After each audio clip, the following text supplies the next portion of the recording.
Hello friends, welcome back to my channel. So आज हम study करने वाले हैं अकाउंटिंग इन्फॉर्मेशन का मीनिंग क्या है, क्या इसके टाइप्स हैं, कौन कौन से इसके यूजर्स हैं जो अकाउंटिंग इन्फॉर्मेशन को यूज़ करते हैं, क्वालिटेटिव करैक्टरिस्टिक्स क्या हैं अकाउंटिंग इन्फॉर्मेशन के। हम कर रहे हैं +1 की अकाउंटिंग, जिसमें हमारा ये पार्ट नंबर 8 चैप्टर फर्स्ट हमारा चल रहा है और हम यहाँ पे पूरा सिलेबस कंप्लीट करने वाले हैं बिल्कुल free of cost. So channel को सब्सक्राइब कर लेना। अकाउंटिंग इन्फॉर्मेशन क्या है? अकाउंटिंग इन्फॉर्मेशन एक सिस्टम है जिसमें हम फाइनेंशियल डेटा को कलेक्ट करते हैं, रिकॉर्ड करते हैं, क्लासिफाई करते हैं, समराइज करते हैं और फिर उससे जो प्रोड्यूस होती है that is financial information and that is communicated to its users. यानी जैसे हमने इससे पहले वाली वीडियोस में हमने सारा अकाउंटिंग का मीनिंग वगैरह पढ़ा, हमने पूरा साइकिल पढ़ा कि क्या प्रोसेस होता है। तो जब अकाउंटिंग का पूरा प्रोसेस हम करते हैं, लाइक ट्रांजैक्शन को आइडेंटिफाई करना, रिकॉर्ड करना, तो हर स्टेप पे कोई ना कोई इन्फॉर्मेशन हमें मिलती है। हर स्टेप में इंफॉर्मेशन जनरेट होती है अकाउंटिंग के प्रोसेस में, और वो इन्फॉर्मेशन जो हमें मिलती है उस इन्फॉर्मेशन को हम क्या बोलते हैं? अकाउंटिंग इन्फॉर्मेशन बोलते हैं। और तब हम पूरा प्रोसेस कर लेते हैं अकाउंटिंग का। जो लास्ट में हमारे पास इन्फॉर्मेशन होती है वो इन्फॉर्मेशन हम कम्युनिकेट करते हैं किसको? जो हमारे अकाउंटिंग इन्फॉर्मेशन के यूज़र्स होते हैं। कुछ इंटरनल यूज़र होते हैं, कुछ एक्सटर्नल यूज़र होते हैं, वो हम जो है अभी आगे पढ़ेंगे, इसी वीडियो में डिस्कस करने वाले हैं। अभी हमने क्या देखा? अकाउंटिंग इन्फॉर्मेशन क्या होती है, कि जो इन्फॉर्मेशन हमें अकाउंटिंग के प्रोसेस से मिलती है। हर स्टेप पे हमें कोई ना कोई इन्फॉर्मेशन मिलती है। लाइक हमने पूरा रिकॉर्ड किया ट्रांजैक्शंस को, फिर उनको क्लासिफाई किया, समराइज़ किया, उससे क्या प्रोड्यूस होती है? हमारी फाइनेंशियल इन्फॉर्मेशन प्रोड्यूस होती है। और तब वो इन्फॉर्मेशन जो भी हम निकल के आती है, जो भी हमें आउटपुट मिलती है, वो हम कम्युनिकेट करते हैं किसको? यूज़र्स को। तो उसी को हम क्या बोलते हैं? अकाउंटिंग इन्फॉर्मेशन बोलते हैं। तो बेसिकली हमारी 3 टाइप की अकाउंटिंग इन्फॉर्मेशन होती है। फर्स्ट हमारी इन्फॉर्मेशन रिलेटिंग टू प्रॉफिट और सरप्लस, यानी फर्स्ट है जिसके अंदर हम देखते हैं इनकम स्टेटमेंट भी बोल सकते हो आप इसको, प्रॉफिट एंड लॉस अकाउंट भी बोल सकते हो, कि हम प्रॉफिट एंड लॉस अकाउंट बनाते हैं तो हम देखते हैं कि हमें कितने प्रॉफिट हुए, कितने हमें लॉस हुए। तो जो ये इन्फॉर्मेशन हमें मिलती है प्रॉफिट एंड लॉस से, तो ये हमारी क्या होगी? इन्फॉर्मेशन रिलेटिंग टू प्रॉफिट और सरप्लस। जो कंपनी, जो ऑर्गेनाइजेशन प्रॉफिट के पर्पज से बनी होती है तो वो तो बनाते हैं अपने प्रॉफिट एंड लॉस अकाउंट, देखते हैं उनके प्रॉफिट हुए, ग्रोस लॉस आ रहा है या ग्रोस प्रॉफिट आ रहा है, नेट प्रॉफिट आ रहा है या फिर नेट लॉस आ रहा है, तो वहाँ से जो है उनको वो इन्फॉर्मेशन मिलती है। बट जो नॉन प्रॉफिट ऑर्गेनाइजेशन होती है, जो कि किसी प्रॉफिट के पर्पज से नहीं बनी होती, लाइक NGOs वगैरह होगी, तो वो अपना बनाती हैं इनकम एंड एक्सपेंडिचर अकाउंट, जिसमें वो देखते हैं कि उनका सरप्लस हुआ या फिर डेफिसिट हुआ।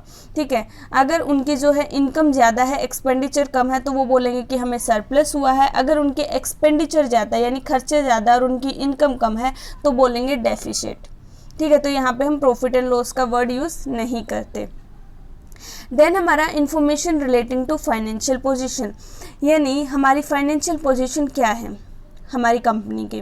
तो इसमें हम देखते हैं कि भाई हमारे जो कैश और बैंक का बैलेंस कितना है, हमारे पास कितने एसेट्स हैं, हमारी फाइनेंशियल पोजीशन क्या है, हमारी कैपिटल कितनी है, ओनर्स की कैपिटल कितनी है, सारे एसेट्स कितनी है, लायबिलिटी कितनी है। तो ये सारी चीज़ जो प्रेजेंट करते हैं हम, कि बैलेंस शीट बनाते हैं प्रॉपर, कि हम कहाँ पे स्टैंड कर रहे हैं, हमारी पोजीशन क्या है, तो वो हमारी क्या आएगी? Information relating to financial position.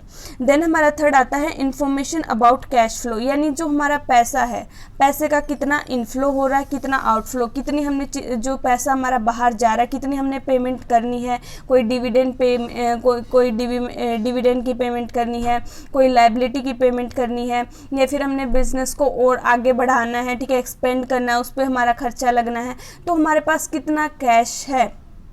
ठीक है, तो ये सारा हमारा किस में आएगा? इन्फॉर्मेशन अबाउट कैश फ्लो में। यहाँ से जो हमें कैश की इन्फॉर्मेशन मिलेगी, यहाँ से हमें फाइनेंशियल इन्फॉर्मेशन मिलेगी, यहाँ से हमें प्रॉफिट और लॉस, सरप्लस और डेफिसिट की इन्फॉर्मेशन मिलेगी। तो ये हमारी होगी टाइप्स ऑफ अकाउंटिंग इन्फॉर्मेशन। इनकी हेल्प से जो है हम आगे डिसीजन लेते हैं। अब हम बात करते हैं यूजर्स ऑफ अकाउंटिंग इन्फॉर्मेशन। एक होते हैं इंटरनल, एक होते हैं एक्सटर्नल यूजर। इंटरनल जो हमारी कंपनी के अंदर है, मैनेजमेंट हो गए, एम्प्लॉयज़ हो गए, ओनर्स हो गए, स्टॉक होल्डर्स, ये हमारी कंपनी के अंदर के बंदे हो गए। जो कंपनी के बाहर के हैं तो वो क्या हो गए, एक्सटर्नल यूजर्स। जो कस्टमर्स हैं, क्रेडिटर्स हैं, पोटेंशियल इन्वेस्टर्स हो गए, गवर्नमेंट हो गए। तो मतलब एक तरह से जो कंपनी से कनेक्ट हैं, जो अंदर से कनेक्ट है वो इंटरनल यूज़र, जो बाहर से कनेक्ट है वो हमारे क्या हो गए, एक्सटर्नल यूज़र। अब इनको इन्फॉर्मेशन क्यों देनी है, सबसे पहले हम बात कर लेते हैं इंटरनल यूज़र्स की। इंटरनल यूज़र्स में हमारे आगे मैनेजमेंट को कोई भी डिसीजन लेना है, प्राइस सेट करना है, कॉस्ट को कंट्रोल करना है, रिड्यूस करना है, किसी न्यू प्रोजेक्ट में कोई इन्वेस्टमेंट करनी है, तो कंपनी से रिलेटेड जितने भी डिसीजन लेने हैं मैनेजमेंट को, तो वो जो उनको इन्फॉर्मेशन मिलेगी उन्हीं के बेस पे लेंगे। तो ये हमारे क्या हो गए, मैनेजमेंट का काम। देन हमारे एम्प्लॉयज़। अब एम्प्लॉयज़ और जो हमारे वर्कर्स हैं उनको इन्फॉर्मेशन क्यों चाहिए होगी, क्योंकि उनको भाई देखा उनका जो बोनस जो उनको मिलता है वो डायरेक्टली लिंक होता है कि भाई कंपनी को कितना प्रॉफिट हुआ। जितना हमें ज़्यादा प्रॉफिट होगा उतना ज़्यादा उनको बोनस मिलेगा, तो वो भी इंटरेस्टेड होंगे कि भाई हमारी कंपनी प्रॉफिट हो रहे हैं, फिर हमारी कंपनी को लॉस हो रहे हैं।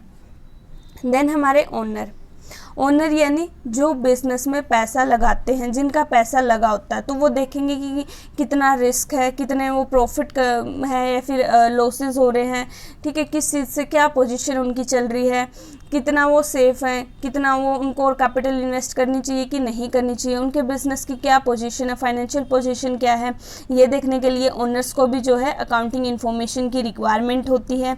देन हम बात करें स्टॉक होल्डर्स यानी जो हमारे इन्वेस्टर्स है, जो एग्जिस्टिंग इन्वेस्टर्स हैं, यानी जिन्होंने ऑलरेडी इन्वेस्ट किया हुआ है हमारी कंपनी में, तो वो भी देखेंगे कि भाई उन्होंने जो पैसा इन्वेस्ट किया, उनका पैसा जो इन्होंने इन्वेस्ट किया है वो सेफ़ है कि नहीं है, कहीं बहुत ज़्यादा रिस्की प्रोजेक्ट में तो नहीं उनका जो है पैसा लगा दिया है। जो हमारी कंपनी है वो कहाँ पे स्टैंड करी है, क्या उनको और ज़्यादा इन्वेस्ट करना चाहिए कि नहीं करना चाहिए। तो ये हमारे हो गए इंटरनल यूज़र।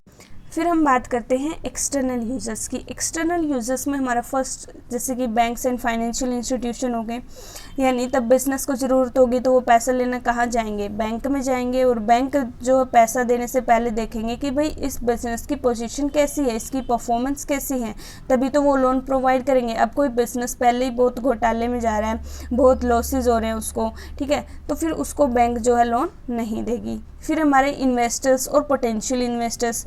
पोटेंशियल इन्वेस्टर का मतलब क्या है, पोटेंशियल का मतलब जो फ्यूचर में हमारे इन्वेस्टर्स बनने वाले हैं, जिन्होंने अभी तो इन्वेस्ट नहीं किया बट फ्यूचर में वो करेंगे। अगर वो फ्यूचर में इन्वेस्ट करना चाहते हैं तो वो ये देखेंगे कि भाई कैसी पोजीशन है हमारी, कितनी हमारी अर्निंग कैपेसिटी है, क्या यहाँ पे इन्वेस्टमेंट करना सेफ़ है कि नहीं है, तो वो तभी तो जो है इन्वेस्ट करेंगे। देन हमारे क्रेडिटर्स, जो हमें गुड्स और सर्विसेज सप्लाई करते हैं उधार पे, ठीक है, यानी हमने पेमेंट नहीं करी और उनसे गुड्स एंड सर्विसेज हम ले रहे हैं। क्रेडिटर्स वो पार्टीज होती हैं। तो अगर आप किसी से उधार पे सामान ले रहे हो तो वो भी तो देखेगा कि क्या मुझे इसको जो है उधार पे देना चाहिए कि नहीं देना चाहिए, तो वो भी आपकी फाइनेंशियल स्टेटमेंट देखेगा और उसी के बेस पे जो है आपको गुड्स और सर्विसेज सप्लाई करेगा क्रेडिट पे। Then government and its authorities. Government यानी ये देखने के लिए कि भाई हमारी नेशनल इनकम कितनी है, इसके अलावा जो है आपने अगर टैक्स वगैरह पे करना है, जीएसटी पे करना है, इनकम टैक्स पे करना है, तो उस चीज़ के लिए भी जो है आपकी इंफॉर्मेशन देखी जाएगी।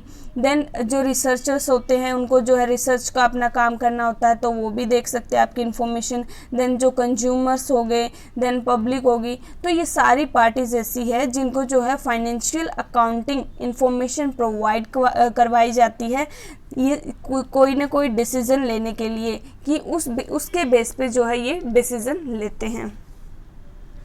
फिर हम बात कर देते हैं qualitative characteristics of accounting information, यानी अकाउंटिंग इंफॉर्मेशन आपकी जो है अच्छी कब होएगी।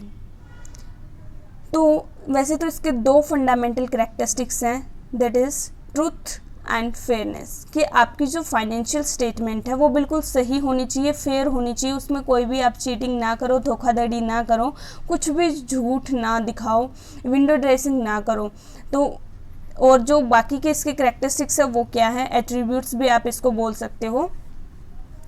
फर्स्ट है हमारा अंडरस्टैंडेबिलिटी, यानी जो आप इंफॉर्मेशन दे रहे हो, पब्लिक को दे रहे हो या फिर जो भी आपके यूजर्स हैं इंटरनल और एक्सटर्नल, तो उनको वो समझ आनी चाहिए।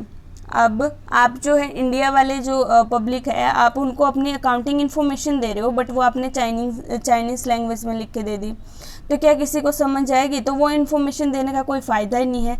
तो ऐसी इन्फॉर्मेशन दो, ऐसी वे में दो आप उसे कि जो भी यूज़र है वो उसको ईजिली से अंडरस्टैंड कर सके, राइट।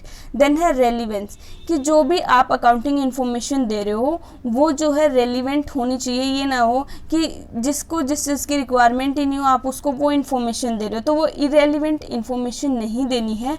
ऐसी इन्फॉर्मेशन देनी है जिसके बेस पे वो है डिफरेंट पार्टीज जो है डिसीजन ले सकें। देन है हमारी नेक्स्ट है रिलायबिलिटी, यानी जो भी आप इंफॉर्मेशन दे रहे हो वो ट्रू फैक्ट्स के बेस पे होनी चाहिए इन्फॉर्मेशन में कुछ भी झूठ नहीं होना चाहिए, बिल्कुल जो है आपकी उसमें एरर नहीं होनी चाहिए और बिल्कुल आपकी ट्रूथ एंड फेयर इंफॉर्मेशन होनी चाहिए।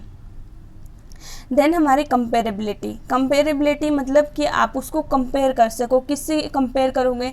आप कोई भी एंटरप्राइज है, कोई भी बिजनेस है, तो वो क्या करता है, लाइक अभी क्या चल रहा है, 2020 चल रहा है, 2020 के एंड में जो अकाउंट बनेंगे तो जो 2019 की इंफॉर्मेशन होगी तो वो उनको आपस में कंपेयर कर देते हैं कि पिछले साल से इस साल हमें कितने प्रॉफिट हुए हैं, कितने हमें लॉस हुए हैं, तो ताकि हम उनको कंपेयर कर सकें, इस वे में हमने बनानी है। अब एक बार आपने कोई और वे में आपने अकाउंट्स बनाए हैं, किसी और मेथड में एक बार आपने जो पूरा चार्ट चूट बनाए हैं, अगली में आपने टेबल बना ली, फिर उससे अगली बार में जो आपने पूरा थ्योरेटिकल लिखा, तो उन चीज़ों को आप इजीली कंपेयर नहीं कर पाओगे। एक ऐसा मेथड यूज़ करो, ऐसी जो आप जैसे भी आप अपने अकाउंट्स बना रहे हो उसको इस तरह से प्रिपेयर करो कि आप इजीली जो है कंपेयर कर सको, अपनी इन्फॉर्मेशन को भी कंपेयर कर सको। साथ में अगर आपने किसी और एंटरप्राइज से अपनी इन्फॉर्मेशन को कंपेयर करना है, अपनी अकाउंटिंग इन्फॉर्मेशन को, अपनी पोजीशन को कंपेयर करना है, वो भी आप कर सको इसलिए,